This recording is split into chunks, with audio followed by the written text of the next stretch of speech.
నాదుని యందు ప్రియమైన దేవుని బిడ్డలారా, దివ్యవాణి ప్రేక్షకులారా, పరిశుద్ధ గ్రంథ పరమార్థము అనేటువంటి యొక్క కార్యక్రమానికి మిమ్మల్ని అందరినీ కూడా ప్రేమపూర్వకంగా ఆహ్వానిస్తూ ఉన్నాను. క్రమంలో పాలు పంచుకుంటూ తమ యొక్క సహాయాన్ని అందిస్తున్నటువంటి దేవదాస్ గారికి, అదేవిధముగా రాణి గారికి ఆహ్వానాన్ని పలుకుతూ ఉన్నాను. ఈనాడు మనము పాస్కా కాల 5వ ఆదివారపు సువార్తా పఠనాన్ని ధ్యానించుదాం. పరిశుద్ధ గ్రంథ పరమార్థము ఈ యొక్క కార్యక్రమంలో మొదటి భాగము దేవుని యొక్క వాక్యాన్ని పఠించటము. యోహాను సువార్త 14వ అధ్యాయము 1వ వచనం నుండి 12వ వచనం వరకు. యేసు వారితో, మీరు కలవరపడకుడు, దేవుని విశ్వసింపుడు, నన్నును విశ్వసింపుడు. నా తండ్రి గృహమున అనేక నివాస స్థలములు కలవు. లేకున్నచో నేను మీతో అట్లు చెప్పను. నేను మీకొక నివాస స్థానమును సిద్ధము చేయబోచున్నాను. నేను వెళ్ళినచో మీకు ఒక నివాస స్థానమును సిద్ధపరచి మరలా వత్తును. నేను ఉండు స్థలముననే మీరును ఉండునట్లు మిమ్ములను నా యొద్దకు చేర్చుకొందును. నేను వెళ్ళు స్థలమునకు మార్గమును మీరు ఎరుగుదురు అనెను. తోమా ఆయనతో, ప్రభు, మీరు వెళ్ళు స్థలమేదో మాకు తెలియదు, ఇక మార్గం ఎట్లు ఎరుగుదము అనెను. అందుకు యేసు, నేనే మార్గమును సత్యమును జీవమును, నా మూలమున తప్ప ఎవడును తండ్రి యొద్దకు రాలేడు. మీరు నన్ను ఎరిగి ఉన్నచో నా తండ్రిని కూడా ఎరిగి ఉందురు. ఇక నుండి మీరు ఆయనను ఎరుగుదురు, మీరు ఆయనను చూచి ఉన్నారు అని పలికెను. అప్పుడు ఫిలిప్పు, ప్రభు, మాకు తండ్రిని చూపుము, మాకు అది చాలును అనెను. అందుకు యేసు ఇట్లా అనెను, ఫిలిప్పు, నేను ఇంతకాలము మీతో ఉంటిని, నన్ను తెలుసుకొనలేదా? నన్ను చూచినవాడు నా తండ్రిని చూచుచూ ఉన్నాడు. తండ్రిని చూపమని ఎట్లడుగుచున్నావు? నేను తండ్రి యందు, తండ్రి నాయందు ఉన్నామని నీవు విశ్వసించటలేదా? నేను మీతో చెప్పుచున్న మాటలు నా అంతటా నేనే చెప్పుటలేదు, కానీ తండ్రి నాయందు నివసించుచు తన పనులను నెరవేర్చుచున్నాడు. నేను తండ్రి యందు ఉన్నాననియు తండ్రి నాయందు ఉన్నాడనియు మీరు విశ్వసింపుడు. లేనిచో ఈ క్రియలను బట్టి అయినను నన్ను విశ్వసింపుడు. నేను తండ్రి యొద్దకు వెళ్ళుచున్నాను కనుక నన్ను విశ్వసించువాడు నేను చేయు క్రియలను చేయను, అంతకంటే గొప్ప క్రియలను చేయను అని మీతో నిశ్చయంగా చెప్పుచున్నాను. 2వ భాగము వాక్యమును ధ్యానించటము. ప్రియమైన దేవుని బిడ్డలారా, 14వ అధ్యాయం 1వ వచనము ప్రభువు తన శిష్యులతో చెప్తున్నారు, మీరు కలవరపడకుడు, మీరు కలవరపడకుడు. ఎటువంటి సందర్భంలో ప్రభు ఈ మాటను పలుకుతూ ఉన్నాడు అని మనం ధ్యానించినట్లయితే, క్రీస్తు ప్రభు ఈ లోకము నుండి, ఈ భూలోకము నుండి తండ్రి వద్దకు వెళ్ళాల్సినటువంటి సమయము వచ్చింది. ఆ సమయంలో క్రీస్తు ప్రభు శిష్యుల యొక్క పాదాలను కడుగుతూ వారికి ఒక నూతన ఆజ్ఞ ఇస్తూ ఉన్నారు. అదే సమయంలో క్రీస్తు ప్రభువు తన శిష్యుడైనటువంటి యూదా ఇస్కారియోతు తను చేయబోయేటువంటి గురుద్రోహం గురించి కూడా మాట్లాడారు. అదే సమయంలో క్రీస్తు ప్రభువు పేతురు 3 సార్లు తను ఎవరో తెలియదు అని బొంకబోతున్నటువంటి విషయాన్ని గురించి కూడా ప్రభువు చెప్పారు. అంటే చూడండి, క్రీస్తు ప్రభు తన శిష్యులతో మీరు కలవరపడకుడు అనేటువంటి యొక్క మాటను ఈ సందర్భంలో పలికారు. మరికొద్ది సమయంలో క్రీస్తు ప్రభువు సిలువను ఎత్తుకోబోతూ ఉన్నారు. మరికొద్ది సమయంలో క్రీస్తు ప్రభు శ్రమలను, బాధలను, మరణాన్ని పొందబోతూ ఉన్నారు. మరికొద్ది సమయంలో క్రీస్తు ప్రభువు శిష్యులను వదిలి సిలువను ఎత్తుకోబోతున్నటువంటి సమయంలో ఈ మాటను తన శిష్యులతో చెప్పారు, మీరు కలవరపడకుడు. అయితే క్రీస్తు ప్రభు కూడా తన జీవితంలో కలవరపడ్డారు. శిష్యులతో కలవరపడకూడదు అని చెప్పారు ప్రభు. కానీ తన జీవితంలో కూడా క్రీస్తు ప్రభు కలవరపడ్డారు. యోహాను సువార్త 12వ అధ్యాయము 27వ వచనంలో మనం చదువుతూ ఉన్నాం. ప్రభు అంటున్నారు, ఇప్పుడు నా ఆత్మ కలవరపడుచున్నది, నేనేమి చెప్పను, ఓ తండ్రి ఈ గడియ నుండి నన్ను కాపాడుము. క్రీస్తు ప్రభు కూడా తన యొక్క మరణాన్ని గురించి ఆలోచించినప్పుడు, తన పొందబోతున్నటువంటి మరణం గురించి వారికి ఆలోచన వచ్చినప్పుడు వారు కలవరపడ్డారు.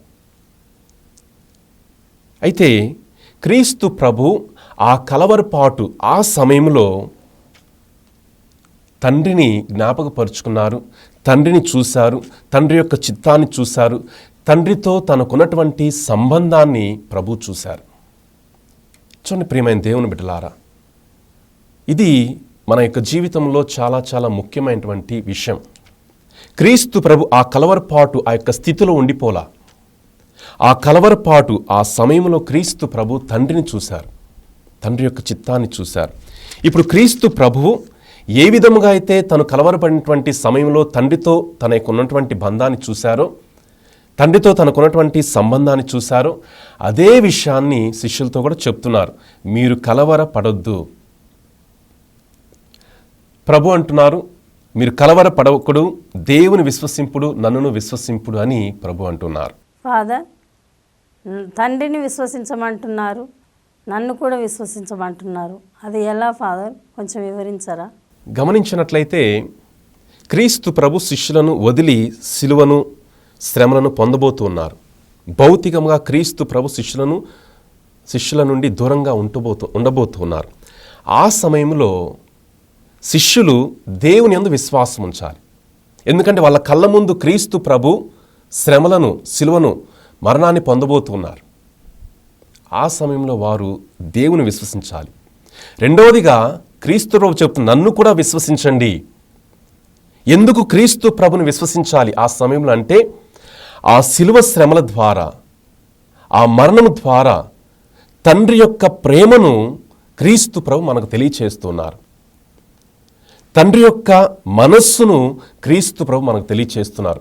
తండ్రి గురించి మనకు క్రీస్తు ప్రభువే తెలియచేస్తున్నారు. అందుకని దేవుని విశ్వసించాలి, క్రీస్తు ప్రభుని కూడా మనం విశ్వసించాలి. క్రీస్తు ప్రభుని ద్వారా తండ్రి గురించి మనకు సమస్తం కూడా తెలుపబడుతూ ఉంది. అయితే ఈ విశ్వాసము అనేటువంటి ఈ యొక్క పదము హీబ్రూ భాషలో ఉన్నటువంటి పదానికి ఒక అర్థం ఉంది. స్థిరత్వము, దృఢత్వము. విశ్వాసం అంటే స్థిరత్వము, దృఢత్వము. కలవరపాటు పడేటువంటి హృదయములు స్థిరముగా ఉండాలి. భయము, ఆందోళనతో ఉన్నటువంటి హృదయములు దృఢత్వంగా ఉండాలి.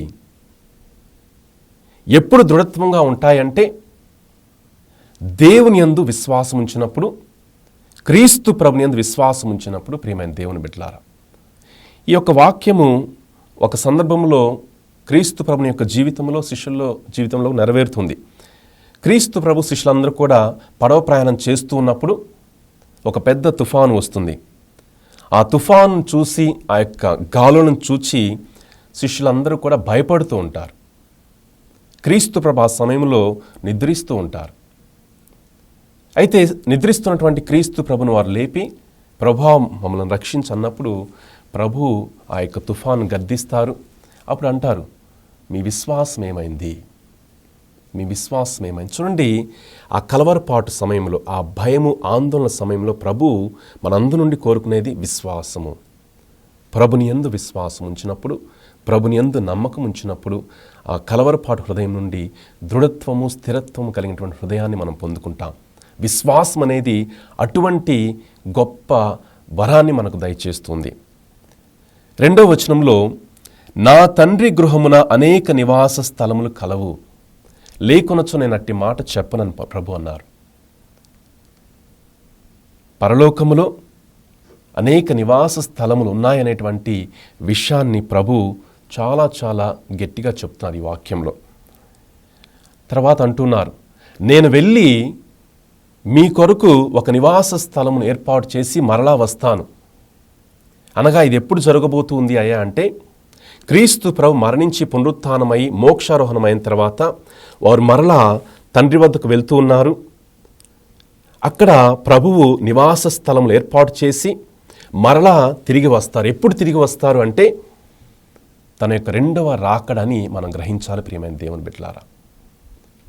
మనం చదివినటువంటి యొక్క సువార్త పట్టణంలో రాకపోకలు, వెళ్ళుట వచ్చుట అనేటువంటి పదాలు పదే పదే రిపీట్ అవుతూ ఉంటాయి. చూడండి, తండ్రి దగ్గర ఉన్నటువంటి క్రీస్తు ప్రభు మానవుడిగా ఈ లోకానికి వచ్చారు. ఈ లోకములో జీవించి సత్యమును బోధించి మరణించి మరలా పునరుత్థానుడై మరలా తండ్రి వద్దకు వెళ్తున్నారు. మరలా అక్కడ నుండి రెండవ రాకడ సమయంలో మరలా వస్తూ ఉన్నారు. ఇక్కడ ఉన్నటువంటి వారందరినీ కూడా తాను ఏర్పాటు చేసినటువంటి యొక్క పరలోకములో, ఆ యొక్క గృహములో వారందరినీ కూడా తీసుకొని పోతూ ఉన్నారు.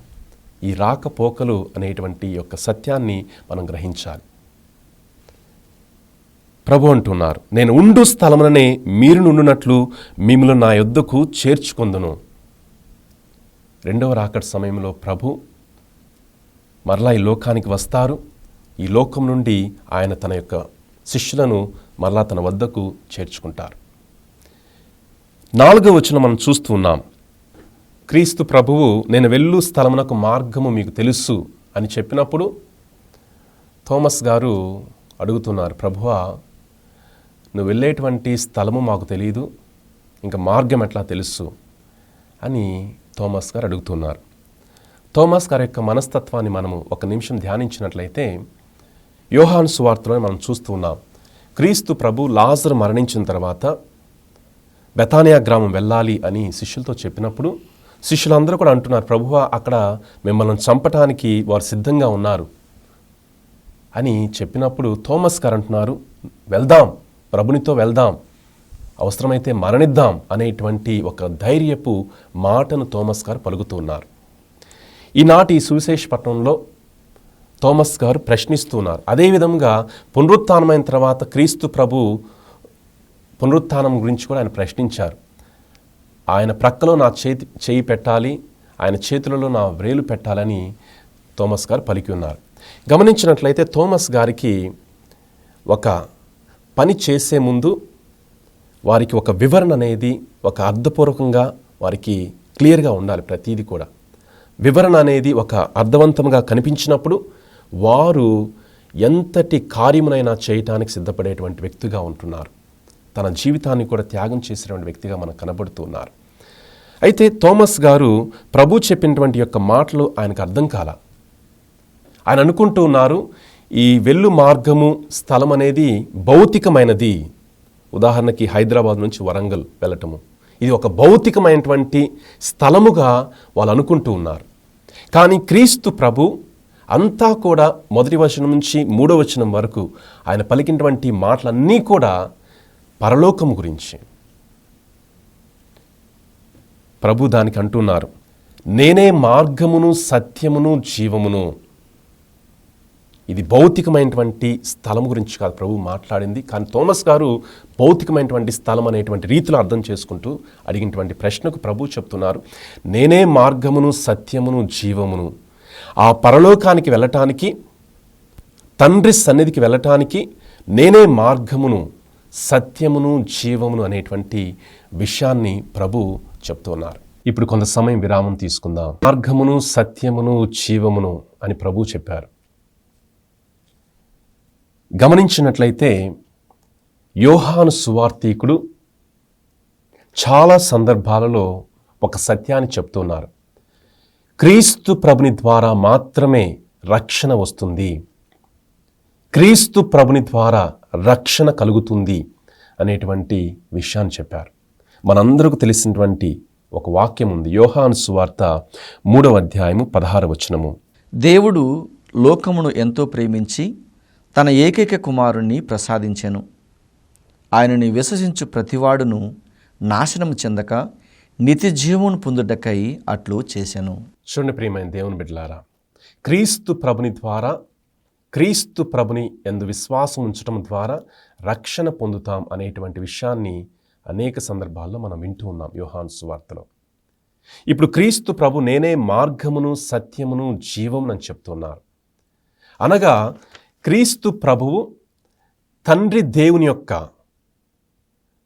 మనస్సును, తండ్రి దేవుని యొక్క చిత్తాన్ని ఆయన ప్రకటిస్తూ ఉన్నారు. ఆయన యొక్క జీవితం ద్వారా, ఆయన యొక్క వాక్కు ద్వారా, ఆయన యొక్క క్రియల ద్వారా తండ్రి గురించి సమస్తము మనకు తెలియచేయబడుతుంది.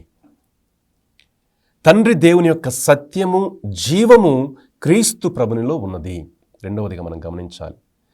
ప్రభు అంటున్నారు, నేను తండ్రి యందును తండ్రి నాయందును ఉన్నామని మీరు గమనించండి. అనగా చూడండి, క్రీస్తు ప్రభు పరలోకానికి వెళ్ళటానికి మార్గము, అదే విధముగా తండ్రి గురించి, ఆ సత్యము గురించి క్రీస్తు ప్రభువు తన యొక్క జీవితం ద్వారా, తన యొక్క వాక్కు ద్వారా, తన యొక్క క్రియల ద్వారా తెలియచేశారు. అయితే ప్రియమైన దేవుని బిడ్డలారా, ఈ మాట ప్రభు పలికినప్పుడు ఫిలిప్పు మరొక శిష్యుడు అడుగుతూ ఉంటాడు, ప్రభువా, తండ్రిని మాకు చూయించు, తండ్రిని మాకు చూయించు. ఈ కోరిక ఫిలిప్పులో ఉంది. పాత నిబంధన గ్రంథంలో కూడా ఇటువంటి ధోరణి మోషే జీవితంలో కనబడుతుంది. మోషే ప్రభునితో అన్నారు, ప్రభువా, నీ తేజస్సును చూడనిమ్ము. నిర్గమకాండము 33వ అధ్యాయము 18వ వచనం నుంచి 23వ వచనం మనం చదువుతున్నాం.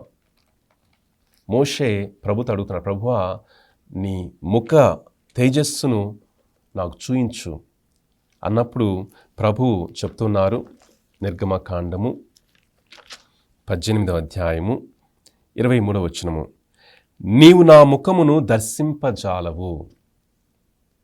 మోషేకు ప్రభుని చూడాలనేటువంటి కోరిక, కానీ ప్రభు చెప్పారు, నువ్వు నా ముఖాన్ని చూడలేవు.